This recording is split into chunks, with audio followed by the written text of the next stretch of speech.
Vous écoutez la leçon biblique de l'Église de la Science chrétienne indépendante de Plainfield, située à Plainfield, New Jersey, États-Unis d'Amérique. Leçon du dimanche 19 janvier 2020. Sujet, vie. Texte d'or, psaume. Espère en l'Éternel, fortifie-toi et que ton cœur s'affermisse. Espère en l'Éternel.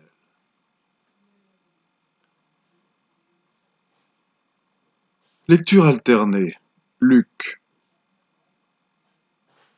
Ne vous inquiétez pas pour votre vie, de ce que vous mangerez, ni pour votre corps, de quoi vous serez vêtus. La vie est plus que la nourriture, et le corps plus que le vêtement. Considérez les corbeaux.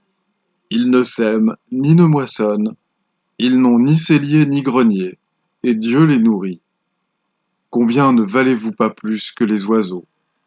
Considérez comment croissent les lys. Ils ne travaillent ni ne filent. Cependant, je vous dis que Salomon même, dans toute sa gloire, n'a pas été vêtu comme l'un d'eux. Si Dieu revêt ainsi l'herbe qui est aujourd'hui dans les champs et qui demain sera jetée au four, à combien plus forte raison ne vous vêtira-t-il pas, gens de peu de foi? Et vous, ne cherchez pas ce que vous mangerez et ce que vous boirez, et ne soyez pas inquiets. Car toutes ces choses, ce sont les païens du monde qui les recherchent. Votre Père sait que vous en avez besoin. Cherchez plutôt le royaume de Dieu, et toutes ces choses vous seront données par-dessus. Ne crains point, petit troupeau, car votre Père a trouvé bon de vous donner le royaume. La Bible. Ayez bon courage et prenez des fruits du pays. Il fait toutes choses bonnes en son temps. J'ai reconnu que tout ce que Dieu fait durera toujours, qu'il n'y a rien à y ajouter, et rien à en retrancher, et que Dieu agit ainsi afin qu'on le craigne. Nous savons du reste que toute chose concourt au bien de ceux qui aiment Dieu, de ceux qui sont appelés selon son dessein. Je te prescris aujourd'hui d'aimer l'Éternel, ton Dieu, de marcher dans ses voies et d'observer ses commandements, ses lois et ses ordonnances, afin que tu vives et que tu multiplies, et que l'Éternel, ton Dieu, te bénisse dans le pays dont tu vas entrer en possession. Moïse adressa encore ces paroles à tout Israël. Aujourd'hui, leur dit-il, je suis âgé de 120 ans. Je ne pourrai plus sortir et entrer. Et l'Éternel m'a dit, tu ne passeras pas ce Jourdain. L'Éternel, ton Dieu, marchera lui-même devant toi. Moïse appela Josué et lui dit en présence de tout Israël, fortifie-toi et prends courage, car tu entreras avec ce peuple dans le pays que l'Éternel a juré à leur père de leur donner, et c'est toi qui les en mettras en possession. L'Éternel marchera lui-même devant toi, il sera lui-même avec toi, il ne te délaissera point, il ne t'abandonnera point. Ne crains point et ne t'effraie point. En ce jour-là, Moïse écrivit ce cantique, et il l'enseigna aux enfants d'Israël. L'Éternel donna ses ordres à Josué, fils de Nun. Il lui dit, fortifie-toi et prends courage, car c'est toi qui feras entrer les enfants d'Israël dans le pays que j'ai juré de leur donner, et je serai moi-même avec toi. Après la mort de Moïse, serviteur de l'Éternel dit à Josué, fils de Nun, serviteur de Moïse. Moïse, mon serviteur est mort, maintenant lève-toi, passe ce Jourdain, toi et tout ce peuple, pour entrer dans le pays que je donne aux enfants d'Israël. Tout lieu que foulera la plante de votre pied, je vous le donne, comme je l'ai dit à Moïse. Vous aurez pour territoire depuis le désert et le Liban jusqu'au grand fleuve, le fleuve de l'Euphrate, tout le pays des Hétiens, et jusqu'à la grande mer vers le soleil couchant. Nul ne tiendra devant toi tant que tu vivras. Je serai avec toi comme j'ai été avec Moïse. Je ne te délaisserai point, je ne t'abandonnerai point. Fortifie-toi et prends courage, car c'est toi qui mettras ce peuple en possession du pays que j'ai juré à leur père de leur donner. Fortifie-toi seulement et aie bon courage en agissant fidèlement selon toute la loi que Moïse, mon serviteur, t'a prescrite. Ne t'en détourne ni à droite ni à gauche, afin de réussir dans tout ce que tu entreprendras. Médite-le jour et nuit, pour agir fidèlement selon tout ce qui est écrit, car c'est alors que tu auras du succès dans tes entreprises, c'est alors que tu réussiras. Ne t'ai-je pas donné cet ordre? Fortifie-toi et prends courage, ne t'effraie point et ne t'épouvante point, car l'Éternel, ton Dieu, est avec toi dans tout ce que tu entreprendras. Ne le sais-tu pas? Ne l'as-tu pas appris? C'est le Dieu d'éternité, l'Éternel, qui a créé les extrémités de la terre. Il ne se fatigue point, il ne se lasse point. On ne peut sonder son intelligence. Il donne de la force à celui qui est fatigué, et il augmente la vigueur de celui qui tombe en défaillance. Les adolescents se fatiguent et se lassent, et les jeunes hommes chancellent. Mais ceux qui se confient en l'Éternel renouvellent leur force. Ils prennent le vol comme les aigles. Ils courent et ne se lassent point. Ils marchent et ne se fatiguent point. Ils s'aident l'un l'autre, et chacun dit à son frère, « Courage ! Car je suis l'Éternel, ton Dieu, qui fortifie ta droite, qui te dit, ne crains rien, je viens à ton secours. » Travaillez à votre salut avec crainte et tremblement. Car c'est Dieu qui produit en vous le vouloir et le faire, selon son bon plaisir. Faites toutes choses sans murmure ni hésitation, afin que vous soyez irréprochables et purs, des enfants de Dieu irrépréhensibles au milieu d'une génération perverse et corrompue, parmi laquelle vous brillez comme des flambeaux dans le monde, portant la parole de vie. Et je pourrais me glorifier, au jour de Christ, de n'avoir pas couru en vain, ni travaillé en vain. Car nous sommes son ouvrage, ayant été créés en Jésus-Christ pour de bonnes œuvres, que Dieu a préparées d'avance, afin que nous les pratiquions. Que ce que vous avez entendu dès le commencement demeure en vous. Si ce que vous avez entendu dès le commencement demeure en vous, vous demeurerez aussi dans le Fils et dans le Père. Et la promesse qu'il nous a faite, c'est la vie éternelle. Je vais maintenant lire les passages corrélatifs tirés du livre d'études de la science chrétienne, Science et santé, avec la clé des Écritures de Mary Baker Eddy. Dieu est la vie ou intelligence qui forme et conserve l'individualité et l'identité des animaux aussi bien que celle des hommes. La compréhension que la vie est Dieu, esprit, prolonge nos jours en fortifiant notre confiance dans l'impérissable réalité de la vie, dans sa toute-puissance et son immortalité. Cette foi repose sur un principe compris. Ce principe guérit les malades et met en lumière les aspects permanents et harmonieux des choses. Dieu exprime en l'homme l'idée infinie qui se développe à jamais et qui, partant d'une base illimitée, s'élargit et s'élève de plus en plus. Nous ne savons rien de plus de l'homme en tant qu'image et ressemblance véritable et divine que nous ne savons de Dieu.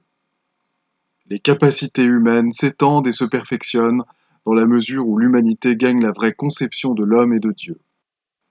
Les mortels ont un sens bien imparfait de l'homme spirituel et de la portée infinie de sa pensée. L'homme spirituel possède la vie éternelle.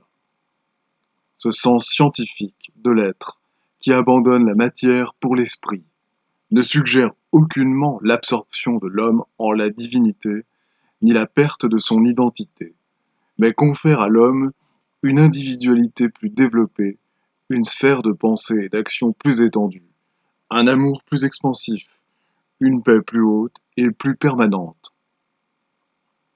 L'individualité de l'homme n'est pas moins tangible parce qu'elle est spirituelle et parce que sa vie n'est pas à la merci de la matière. La compréhension de son individualité spirituelle rend l'homme plus réel, plus formidable dans la vérité et le met à même de vaincre le péché, la maladie et la mort. Une connaissance de la science de l'être développe les facultés et les possibilités latentes de l'homme. Elle donne plus d'étendue à l'atmosphère de la pensée, accordant aux mortels l'accès à des domaines plus larges et plus élevés. Elle élève le penseur à son élément natif de pénétration et de perspicacité. Nous ne comprenons la vie en science divine que lorsque nous vivons au-dessus du sens corporel et le corrigeons. Pour avoir un seul Dieu et se prévaloir de la puissance de l'esprit, il faut aimer Dieu par-dessus tout. La chair a des désirs contraires à ceux de l'esprit. La chair et l'esprit ne peuvent agir ensemble, pas plus que le bien ne peut coïncider avec le mal. Il n'est pas sage de vaciller et de s'arrêter à mi-chemin, ni de s'attendre à travailler également avec l'esprit et la matière, avec la vérité et l'erreur. Il n'y a qu'un seul chemin, savoir Dieu et son idée, qui mène à l'être spirituel. C'est au moyen de l'entendement divin qu'il faut arriver à gouverner le corps scientifiquement. Il est impossible d'obtenir l'empire sur le corps par aucun autre moyen. Sur ce point fondamental, un conservatisme timide est absolument inadmissible. Ce n'est qu'en s'appuyant radicalement sur la vérité que l'on peut réaliser le pouvoir scientifique qui guérit. Chacun doit remplir sa mission sans timidité ni dissimulation, car pour être bien fait, le travail doit être accompli sans égoïsme. Le courage moral est le lion de la tribu de Juda, le roi du royaume mental. Libre et sans contrainte, il parcourt la forêt. Paisible, il se couche en rase campagne, ou se repose dans de verts pâturages, près des eaux paisibles. Dans la transmission figurée de la pensée divine à la pensée humaine, la diligence, la promptitude et la persévérance sont comparées aux troupeaux sur les innombrables montagnes. Elles portent en elles la ferme résolution et vont de pair avec les desseins les plus nobles. On trouve dans le monde trop de courage animal et pas assez de courage moral. Il faut que les chrétiens prennent les armes contre l'erreur dans leur foyer et au dehors. Ils doivent s'attaquer au péché en eux-mêmes et chez les autres, et continuer cette guerre jusqu'à ce qu'ils aient achevé leur course.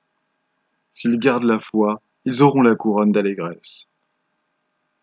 Il faut du courage pour proclamer la vérité, car plus la vérité élève la voix, plus l'erreur crie fort, jusqu'à ce que le son inarticulé de sa voix se perde à jamais dans l'oubli. Le christianisme démontre à nouveau la vie, qui est la vérité, et la vérité qui est la vie, par l'œuvre apostolique qui consiste à chasser l'erreur et à guérir les malades. La terre n'offre pas de compensation pour les persécutions qui accompagnent un nouveau pas dans le christianisme. Mais la récompense spirituelle des persécutés est assurée par l'élévation de l'existence au-dessus de la discorde mortelle et par le don de l'amour divin. Ceux-là sont conséquents, qui veillant et priant, peuvent courir et ne point se lasser, marcher et ne point se fatiguer, qui parviennent rapidement au bien et s'y maintiennent, ou qui arrivent lentement et ne cèdent pas au découragement. Quand nous nous attendons patiemment à Dieu et que nous recherchons la vérité avec droiture, il nous indique le chemin. On peut dès à présent avoir pour intention et pour mobile de vivre selon le bien. Ce point acquis, vous avez débuté comme vous le deviez. Vous avez commencé par la règle fondamentale de la science chrétienne, et seule une mauvaise intention pourra entraver vos progrès. Si vous travaillez et priez avec des mobiles sincères, votre Père vous ouvrira le chemin. Qui vous a arrêté pour vous empêcher d'obéir à la vérité? Nous devons inverser nos faibles tentatives, nos efforts pour trouver la vie et la vérité dans la matière, et nous élever au-dessus du témoignage des sens matériels, au-dessus du mortel jusqu'à l'idée immortelle de Dieu. Ces vues plus claires et plus élevées donnent à l'homme, à la ressemblance de Dieu, l'inspiration pour atteindre le centre et la circonférence absolue de son être. Job dit : « Mon oreille avait entendu parler de toi, mais maintenant mon œil t'a vu. » Les mortels se feront l'écho de la pensée de Job quand les prétendues douleurs et plaisirs de la matière cesseront de prédominer. Ils abandonneront alors la fausse évaluation de la vie et du bonheur, de la joie et de la peine, et ils atteindront à la félicité d'aimer sans égoïsme, de travailler avec patience et de vaincre tout ce qui est dissemblable à Dieu. Je vais maintenant lire les devoirs quotidiens de Mary Baker Eddy. Prière quotidienne. Il sera du devoir de tout membre de cette Église de prier chaque jour. Que ton règne vienne, que le règne de la vérité, de la vie et de l'amour divin soit établi en moi et élimine de moi tout péché, et puisse ta parole enrichir les affections de toute l'humanité et la gouverner. Règle pour les mobiles et les actes. Ni l'animosité, ni un attachement purement personnel ne doivent déterminer les mobiles ou les actes des membres de l'Église mère. Dans la science, l'amour divin seul gouverne l'homme, et un scientiste chrétien reflète les 12 aménités de l'amour, en réprouvant le péché et en manifestant un véritable esprit de fraternité, de charité et de pardon. Les membres de cette Église doivent journellement veiller et prier pour être délivrés de tout mal, pour ne pas prophétiser, juger, condamner, conseiller, influencer ou être influencés d'une manière erronée. Vigilance face au devoir. Il sera du devoir de chaque membre de cette Église de se défendre journellement contre la suggestion mentale agressive et de ne pas se laisser entraîner à oublier ou à négliger son devoir envers Dieu, envers son leader et envers l'humanité. Par ses œuvres, il sera jugé et justifié ou condamné.